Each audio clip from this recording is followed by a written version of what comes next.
बोला पुंडलिक वरदेव हरिविठ्ठल. श्री ज्ञानदेव तुकाराम. पंढरीनाथ भगवान की जय.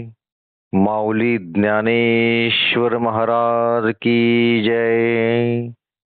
जगद्गुरु तुकाराम महाराज की जय. ज्ञानेश्वरीचा अध्याय 15वा, पुरुषोत्तम योग. या अध्यायाचं आपण वाचन आणि निरूपण करत आहोत. 14 भाग झालेले आहेत. 390 ओव्या झालेल्या आहेत आणि सध्या 10 आणि 11 हे श्लोक चालू आहेत. आज आपण भाग नंबर 15 पाहणार आहोत. पण त्या अगोदर पाठीमागच्या भागांमध्ये काय झालेलं आहे हे आपण थोडक्यात लक्षात घेऊयात आणि पुढे जाऊयात. या अध्यायाची सुरुवात करताना ज्ञानेश्वर माऊली आपले जे गुरु निवृत्तीनाथ यांची स्तुती करून या अध्यायाची सुरुवात करतात. पहिल्याच श्लोकामध्ये भगवान श्रीकृष्ण अर्जुनास उपदेश करताना असं सांगतो की आत्मज्ञानाचा जो मार्ग आहे त्या मार्गावर जाताना जो प्रमुख अडथळा आहे तो अडथळा म्हणजे हे जग, हे विश्व किंवा त्याला संसार असे म्हणतात. आणि या संसाराचं व्यवस्थित आकलन व्हावं म्हणून त्या संसाराला, त्या जगाला एका झाडाची उपमा देतात. मग त्या झाडाचं वर्णन संपूर्ण याच्यामध्ये आलेलं आहे. हे झाड कसं आहे तर ते झाड त्याची मुळ्यावर आहेत आणि फांद्या खाली आहेत. त्याची व्यापकता केवढी आहे तर ते झाड ब्रह्मलोकापासून ते पाताळापर्यंत आहे. एवढं मोठं आहे. आकाश पूर्ण व्यापून टाकलेलं त्या झाडांना. या झाडाची उत्पत्ती कशी होते तर ती मायेपासून होते. मायेच्या बीजापासून झाडाला पहिला मोड येतो, तोही मायेचा येतो आणि त्यातून मग ते झाडाची निर्मिती होते. त्या झाडात असंख्य फांद्या आहेत. त्या झाडाच्या फांद्यांवर 84 कोटी योनी आहेत. त्यातच मनुष्य योनी सुद्धा आहे. मग असं जे हे झाड आहे की जे आत्मज्ञानाच्या मार्गावरील प्रमुख बाधा आहे, मग हे झाड, ही बाधा, हे हलवायचं कसं तर भगवंत म्हणतात हे झाड तोडून टाक, हे नष्ट कर, म्हणजे ती बाधा नाहीशी होईल आणि मग तुला आत्मज्ञानाच्या मार्गावर पुढे जाता येईल. मग आता ही बाधा किंवा हे झाड हे तोडायचं कसं तर त्यासाठी ज्ञान खड्ग वापरायचं म्हणतात. ज्ञान खड्ग म्हणजे थोडक्यात ज्ञानाने हे झाड तोडलं जातं. म्हणजे काय, अज्ञान नाहीसं करायचं. अज्ञान काय आहे की हे झाड आहे असं समजणं हेच अज्ञान आहे. असं काही झाड नाही आहे. आणि ज्ञानाच्या साह्यानं ही जी बाधा आहे ती बाजूला काढायची. आता हे जरी झाड बाजूला काढलं तरी भगवंतापर्यंत कोण जातं, कोण जाऊ शकतं, म्हणजे इलिजिबिलिटी काय आहे त्या पदाला, त्या निज पदाला, त्या शाश्वत पदाला कोण जाऊ शकतं त्याचंही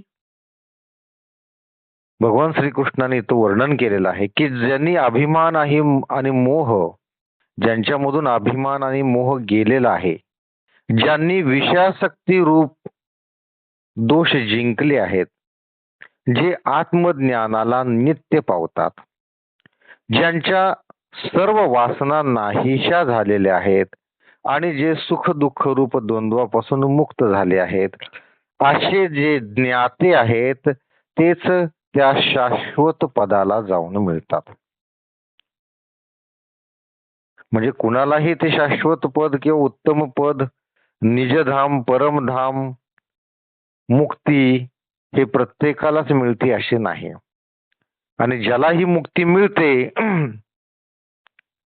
जो भगवंताशी मद्रूप होतो, निज पदास जातो किंवा शाश्वत पदास जातो असे ज्याला म्हणतात, ते परत पृथ्वीवर जन्म मृत्यूच्या फेऱ्यामधून ते मुक्त होतात. परत त्यांना जन्म घेण्याची आवश्यकता नाहीये. ते भगवंताशी एकरूप होतात.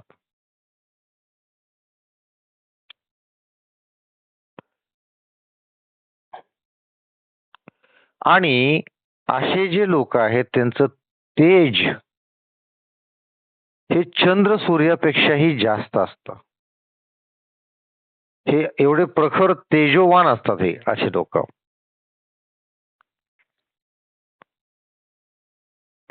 आणि त्यामुळेच हे लोक पुनर्जन्मापासून त्यांना मुक्ती मिळते. मग अर्जुन परत प्रश्न विचारतो की मग हे जे भगवंत तुला जे येऊन मिळतात, तुला जे येऊन भेटतात, तुझ्या स्वरूपाशी एकरूप होतात, ते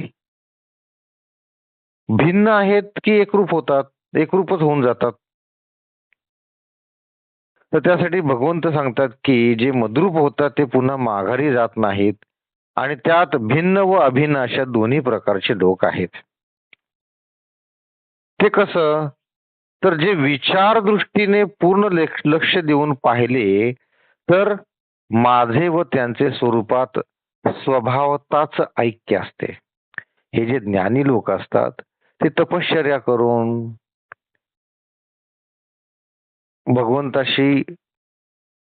भगवंताची आराधना करून भगवंताशी एकरूप होतात. भगवंतही त्यांना आपल्या पदाप्रमाणेच त्यांना वागवतात. म्हणजे भगवंताच्या योग्यतेचे थोडक्यात ते होतात.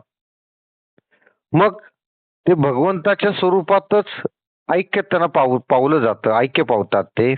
आणि जर वरवर जर आपण पाहिले तर ते भगवंतापासून भिन्न दिसतात.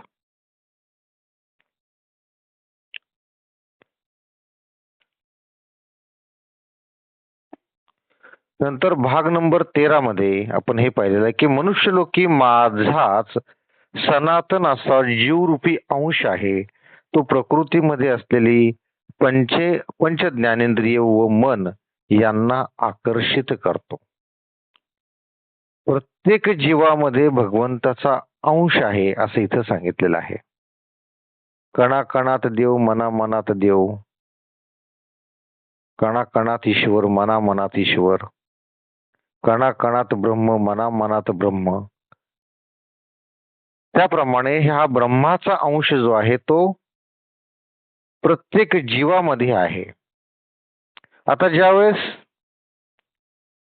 हा जीव किंवा हे शरीर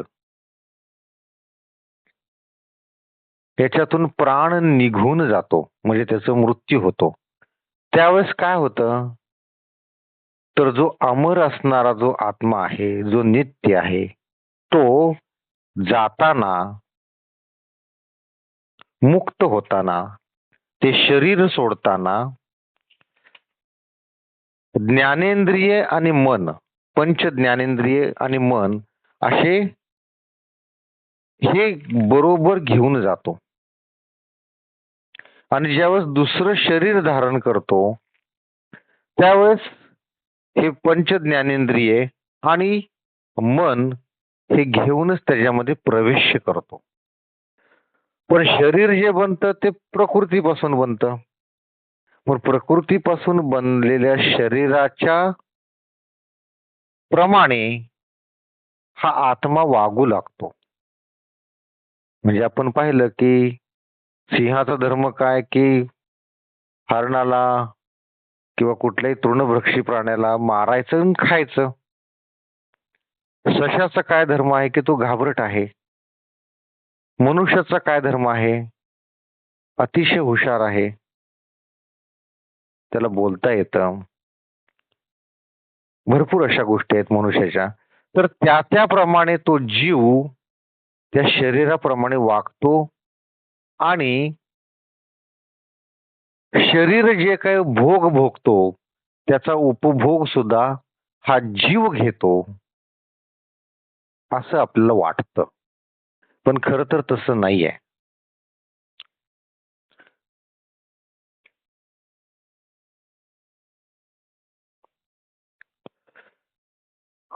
आणि शरीर जे जे काय करतो ते आत्माच करतो आपल्याला असं वाटतं.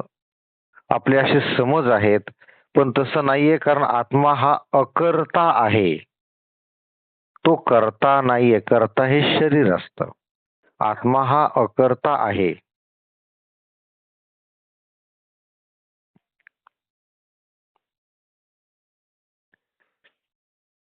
काल आपण इथपर्यंत आलेलो होतो.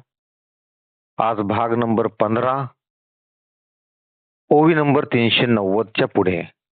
आणि ज्ञान ही आपते होईल, प्रज्ञा परमाणु ही उगाणा घेईल, सकळ शास्त्रांचे येईल सर्वस्व हाता, परी ते व्याप्तुक्ती ऐसी, जरी विरक्ती न रिगे मानसी, तरी सर्वात्मका मजसी नवेची भेटी, पै तोड भरो का विचारा, आणि अंतःकरणी विषयासी थारा, तरी नातुडे धनुर्धरा त्रिशुद्धी मी, हा गा वोण वोसणतयांच्या ग्रंथी, काय तुटती संसार गुंती, की परिवलिसिया पोथी वाचली होय, नाना बांधुनिया डोळे, घृणी लविजती मुक्ता फळे, तरी तयांचे काय कळे मोलमान, तैसा चित्ती अहंते ठावो, जिभे सकळ शास्त्रांचा सरावो, ऐसे नि कोडी एक जन्म पुजावो, परी न विजती.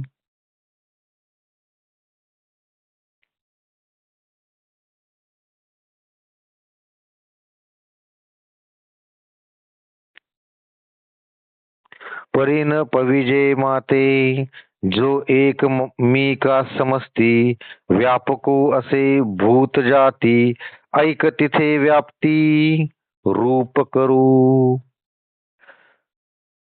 तर हा आत्मा अकर्ता आहे.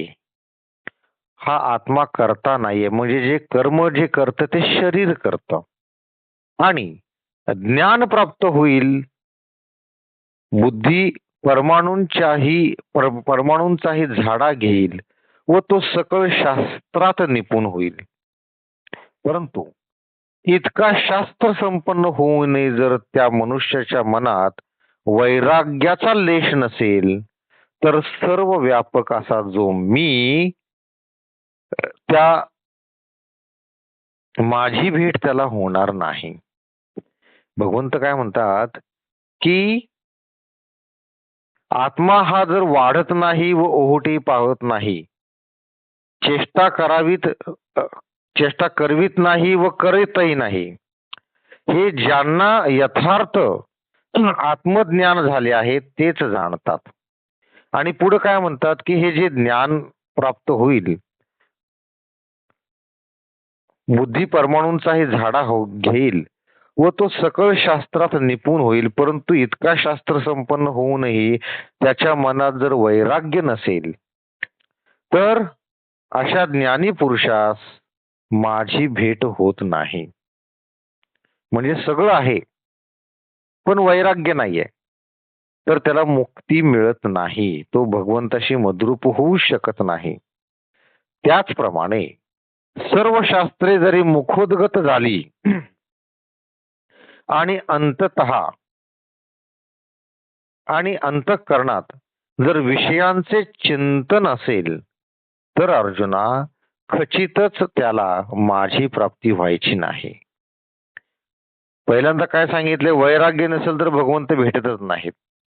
आणि सर्व शास्त्र जरी मुखोद्गत झाली आणि मनामध्ये जर विषयांचं चिंतन असेल तर भगवंत भेटत नाहीत. अजून काय सांगितलंय बघा.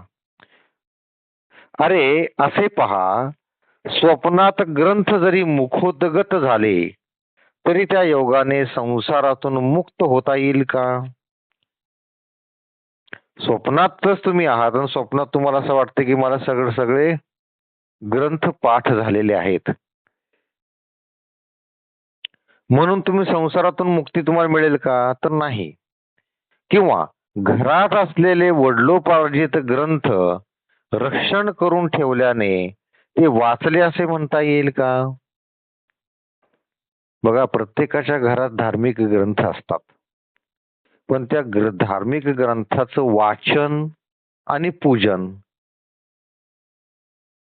फार कमी घरामध्ये घडतं. असे काही घरं आहेत की ज्यांच्याकडे दरवर्षी नवनाथाचं पारायण होतं, ज्ञानेश्वरी वाचली जाते, गाथा वाचली जाते, रोज एखादा अध्याय वाचला जातो, त्याचा अर्थ समजून घेतला जातो.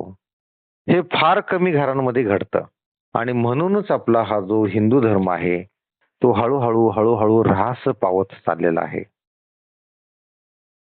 इतर धर्माचे लोक त्यांचे जे धर्माचे जे कर्म आहेत ते लहानपणापासूनच मुलांच्या मनावर बिंबवतात, त्यांना ते संस्कार देतात. आपल्या हिंदू धर्मामध्ये कंपल्शन किंवा हे करायलाच हवं किंवा हे धर्मशास्त्र वाचल्याशिवाय जेवायचं नाही, रोजच्या रोज पूजा केल्याशिवाय बाहेर जायचं नाही, आई वडिलांचं दर्शन घेतल्याशिवाय बाहेर जायचं नाही, बाहेरून आल्यानंतर हातपाय धुवूनच घरात यायचं, आल्यानंतर देवाच्या पाया पडायचं, दर्शन घ्यायचं, आई वडिलांना नमस्कार करायचं, शुभं करोती म्हणायचं, संध्याकाळी एखाद्या गणपतीची आरती वगैरे म्हणायचं, येण्या जाणाऱ्यांना गणपतीचा प्रसाद म्हणून काहीतरी खायला द्यायचं, एकादश करायची, चतुर्थी करायची, हे कोणीही आता करत नाही. हे झालं तर झालं म्हणजे सहज पडून धर्म घडो असा प्रकार आहे हा. सहज पडलो आणि दंडवत घडो असं म्हणतात ना. सहज पडलो की लगेच हात जोडायचे, देवा नमस्कार, माझा तुला दंडवत. पण स्वतःहून पडून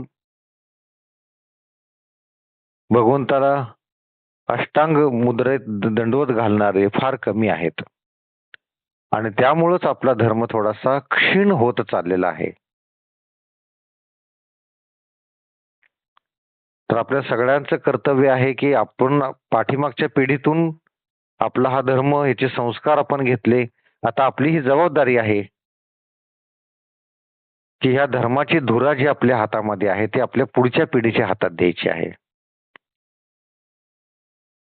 म्हणून त्यांना जवळ बसवायचं, ज्ञानेश्वरी ऐकायला लावायची, इतर कुठले ग्रंथ असतील ते वाचायला लावायचे. तर इथं तेच सांगितलेलं आहे की सर्व शास्त्रे जरी मुखोद्गत असली आणि अंतःकरणात जर विषयाचे चिंतन असेल तर अर्जुना त्याला खचितच माझी प्राप्ती होते. आणि स्वप्नात जरी ग्रंथ मुखोद्गत झाले तरी त्या योगाने संसार मुक्ती होता येईल का? किंवा घरात असलेले वडिलोपार्जित ग्रंथ रक्षण करून ठेवल्याने ते वाचले असे म्हणता येईल का? ते वाचायला पाहिजे, नुसते ठेवून काय उपयोग आहे त्याला? अथवा डोळे बांधून मोती जर नाकास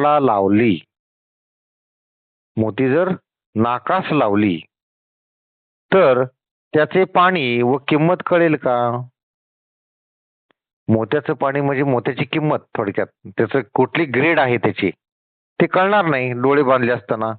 अथवा डोळे बांधून जर मोती नाकास लावली तर त्याची पाणी किंवा किंमत कळेल का?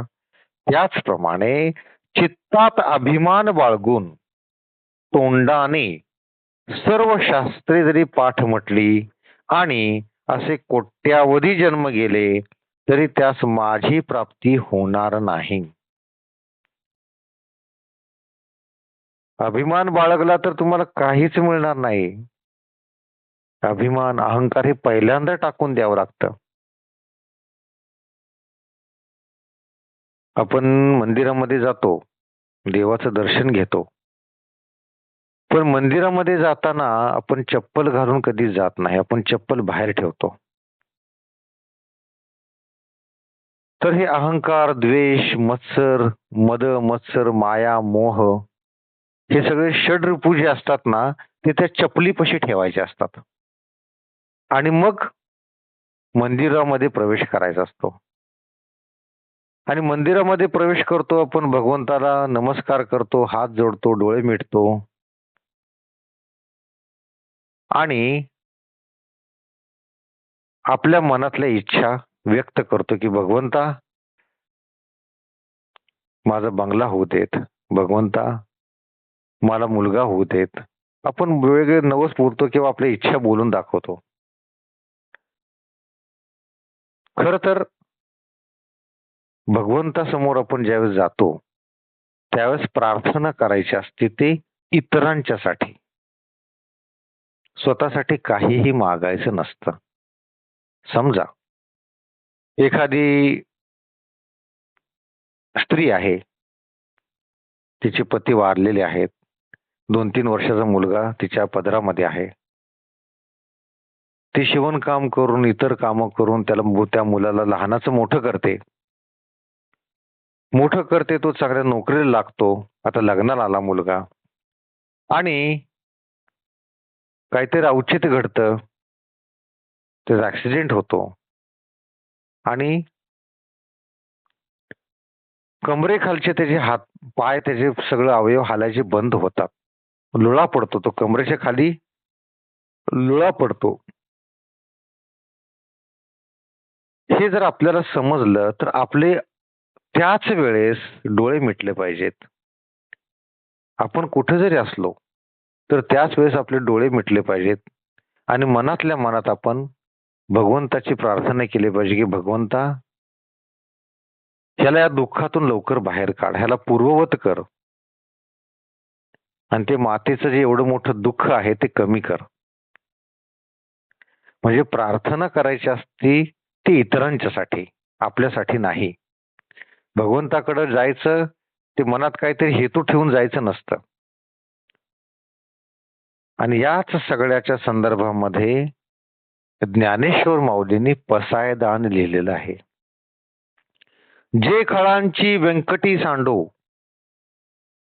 तया सत्कर्मे रती वाढो भूता परस्परे रो प्राणी जात.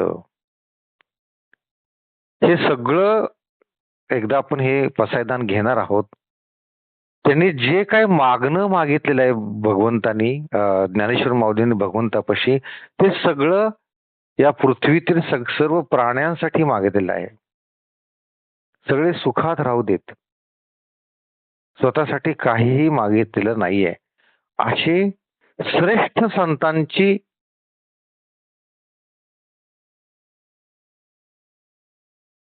अशा श्रेष्ठ संतांची आपल्याला हे ज्ञान या ज्ञानेश्वरी सारख्या ग्रंथातून आपल्याला मिळालेलं आहे आणि ते आपण वाचत नाही म्हणजे आपल्यासारखे मूर्ख आपणच म्हणलं पाहिजे. आपली संस्कृती, आपल्या या ग्रंथातलं जे ज्ञान आहे ते अतिशय वरच्या लेवलचं आहे. आता तुम्ही ज्ञानेश्वरी ऐकत आहात, काय लेवलची आहे ज्ञानेश्वरी ही. तर इथे हे सांगितलेलं आहे की तुम्ही तुमचे वडिलोपार्जित ग्रंथ नुसते ठेवले वाचले नाहीत तर त्याचा काहीही उपयोग नाही.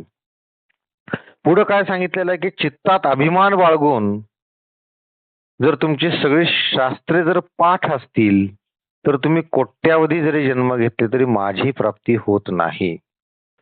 जो मी एकच असून प्राणी मात्रास व्यापून राहिलो आहे त्या माझी व्याप्ती कशी आहे हे तुला स्पष्ट करून सांगतो. भगवंत काय म्हणतात, आता माझी व्याप्ती काय आहे हे मी तुला सांगतो असं श्रीकृष्ण अर्जुनास म्हणतात. त्यासाठी आपल्याला आता 12वा श्लोक वाचावा लागेल. 12व्या श्लोकाचा श्लोकार्थ.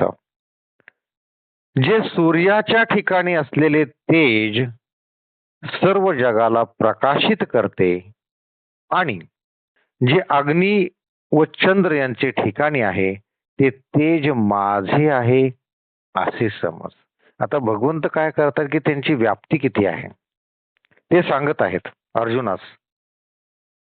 भगवंताची व्याप्ती किती आहे, भगवंत कुठं कुठं आहे ते अर्जुनास सांगत आहेत. तरी सूर्यासकट आगवी हे विश्वरचना जे दावी ते दीप्ती माझी जाणावी आद्यंती आहे. जल शोषोनी गेलिया सविता ओलांशू पुरवितसे ते माघवता ते चंद्री पंडुसुता ज्योत्स्ना माझी आणि दहन पाचन सिद्धी करीतसे जे निरवधी ते हुताशी तेजो वृद्धी माझीच गा. तर ज्या सूर्याच्या तेजाने सर्व विश्वरचना दृष्टीस पडते ते तेज सूर्यासकट माझे आहे हे जाण. बघा व्याप्ती किती आहे, भगवंताची व्याप्ती किती आहे. सूर्य सुद्धा मीच आहे, त्याच्यात तेज सुद्धा मीच आहे हे तू जाण. हे पंडुसुता, सूर्याच्या तेजाने पाणी शोषण करून घेतल्यावर पुन्हा पृथ्वीस जो ओलावा येतो तो आणणारी जी चंद्राचे ठिकाणची प्रभा ती माझीच होय. सूर्यानं पाण्याची वाफ होते, ती वर जाते आणि नंतर त्याचा ओलावा म्हणजे वाफ हे ढगाच्या रूपात परत पृथ्वीवर ते पाणी म्हणून पाऊस पडतो. तर हे जे सगळं घडतं हे चंद्रामुळे घडत असतं. ती चंद्राची जी प्रभा आहे ते सुद्धा मीच आहे हे जाण. आणि दहन करणे किंवा पाचन करणे ही जी अग्नीची ठिकाणी असलेली अमर्याद तेजवृद्धी ती माझीच आहे हे जाण. दहन करणे म्हणजे एखादी गोष्ट दहन करतो म्हणजे त्याला अग्नी लावून ती नष्ट करतो. किंवा पाचन करणे, आपण जे काय खातो त्याचं पचन पोटामध्ये होतं. तो जो जठराग्नी आहे आणि जो दहन करणारा अग्नी आहे तो सुद्धा मीच आहे हे जाण असं म्हणते. आता यातलं काही जरी नसलं तर ही सृष्टी राहील का हो? सूर्य नसला सृष्टी राहणार नाहीये, पाऊस नाही पडला सृष्टी राहणार नाहीये, अग्नी नसला तरी सुद्धा सृष्टी राहणार नाही. काय शिजवून खाणार तुम्ही, कसं खाणार? अग्नी अनेक ठिकाणी वापरला जातो. किंवा जठराग्नी जर नसेल पोटामध्ये तर आपण खाल्लेलं पचणारच नाही, तिसऱ्या दिवशी मृत्यू लगेच. तर त्यामुळे या सगळ्यांमध्ये भगवंत आहे म्हणून आपलं जीवन सुखरूप चाललेलं आहे. आता श्लोक नंबर 13 त्याचा श्लोकार्थ. आणि मी या पृथ्वीमध्ये प्रवेश करून आपल्या सामर्थ्याने सर्व भूते धारण करतो व सकारात्मक चंद्र होऊन सर्व औषधींचे शोषण करतो. भगवंत परत व्याप्ती जी आहे ती सांगतच आहेत बघा. मी रिगालो असे भूतळी म्हणून समुद्र महाजळी हे पासूने ढेपुळी विरेचिना आणि भूते ही चराचरे हे धदी तसे जिये अपारे तिये मीची धरी धरे रिगोनिया गगनी मी पंडुसुता चंद्राचे निमिसे अमृता भरला जाओ चालता सरोवर तेथुनी फाकती रश्मी कर ते पाट पेलुनी अपार सर्वे वधिशे आगर भरिती असे मी ऐसे नि सस्याधिका सकळा करी धान्या जाती सुकाळा ते अन्नद्वारे जिव्हाळा भूत जाता आणि निपजविले अन्न तरी तैसे कैचेनी दीपन, जेणे जिरुनी समाधान, भोगिती जीव.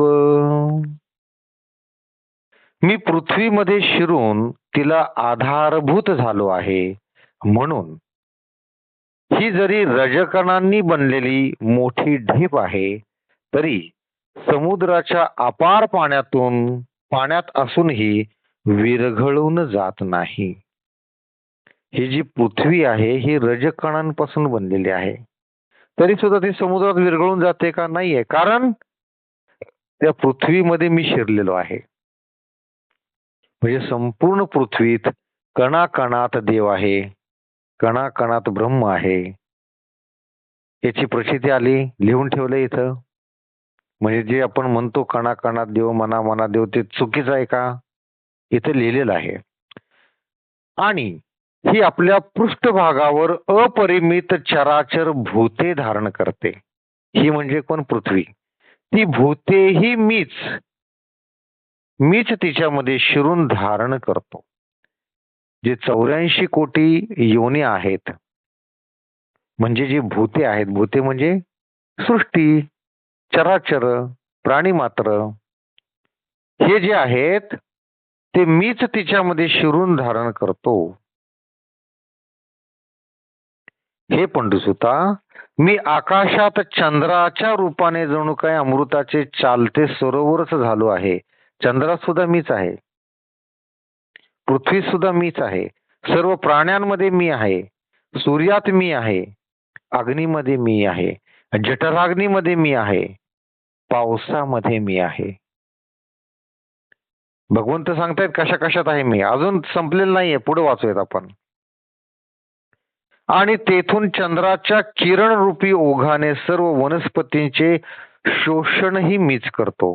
अशा प्रकारे सर्व धान्याधिकांचे पोषण करून, पहिलं वाक्य चुकीचं वाचलं आपण, परत वाचतो. आणि तेथून चंद्राच्या किरण रूपी ओघाने सर्व वनस्पतींचे पोषणही मीच करतो. मी शोषण वाचलं चुकून, पोषणही मीच करतो.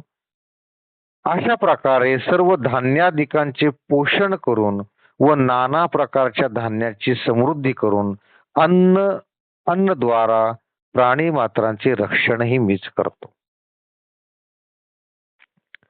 आपण शेतामध्ये धान्य पेरलं, त्याला मोड आले, पहिली पालवी फुटली, गुडघ्या एवढं धान्य झालं, कमरे एवढं झालं,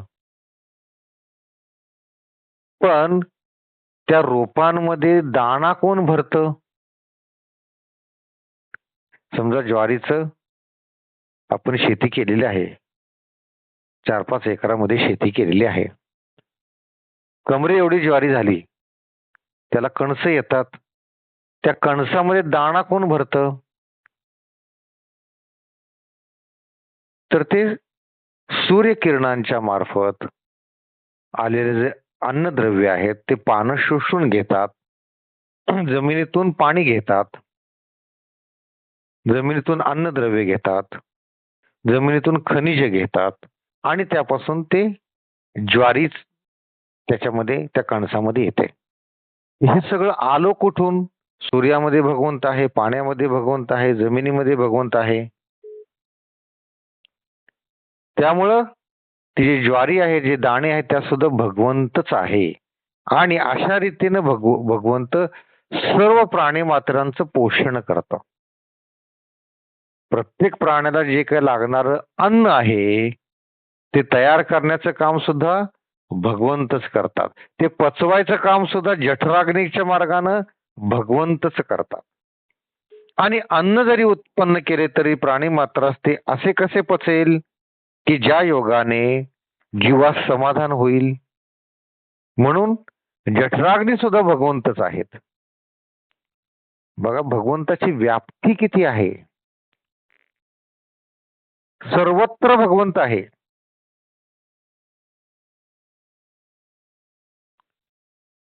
तर आज आपण इथेच थांबत आहोत. भाग नंबर 16 आपण उद्या पाहणार आहोत. तर आज आपण पाहिलं की भगवंताची व्याप्ती कुठं कुठं आहे. सूर्यात आहे, चंद्रात आहे, पावसात आहे, नंतर जठराग्नीत आहे, अग्नीमध्ये आहे, सर्वत्र भगवंत आहे. आणि भगवंताची प्राप्ती करायची असेल तर वैराग्य जर नसेल तर त्याची प्राप्ती होत नाही. अभिमान असेल तर प्राप्ती होत नाही. हे पण आपण आज पाहिलं. तर आज आपण इथंच थांबत आहोत. सर्वांनी डोळे मिटायचे आहेत, हात जोडून घ्यायचे आहेत. भगवंताचं नामस्मरण करायचं आहे. नामस्मरण करताना आपल्यातले जे काही वाईट गुण आहेत, आपल्यातले वाईट गुण आपल्यालाच माहिती असतात, ते निघून जावेत ही प्रार्थना करायची आहे. व्यसनमुक्तीसाठी प्रयत्न करायचा आहे. तो संकल्प मनातल्या मनात म्हणायचा आहे. आता पुढं 4 दिवसावर 31 आलेला आहे. आपल्या घरातली तरुण मंडळी, तरुण मुलं नातवंड हे त्यांच्या मुलांच्या मधून ग्रुपनं पार्ट्या करतात. 31 गणपती, मुलांचे वाढदिवस, त्यांच्या मित्राची लग्न, असे जे काही इव्हेंट असतात, या इव्हेंटमध्ये हे तरुणाई अति उत्साही असते. आणि अशाच सणासुदीला त्यांना व्यसनाची लागण होते. त्यामुळं आपल्या घरात जर तरुण कोण मुलं असतील तर त्यांना समोर बसवायचं आणि इथून पुढे रोज 4 दिवस सांगायचं की बाबा 31ला तू बाहेर जायचं नाही, रात्रीचं बाहेर जायचं नाही. तू विचारलं का आमचं ठरलंय, आमच्या मित्रांनी ठरले, पार्टी ठरले, नाही. आपल्या घरात हे चालत नाही. स्पष्टपणे सांगायचा की याच्यामुळे व्यसनं लागतात. नाही मी नाही तसं घेत, नाही. मित्र आग्रह करतात, घे रे. आतापर्यंत जे काही व्यसनी झालेले लोक आहेत ते स्वतःहून कोणीही काही घेतलेलं नाहीये.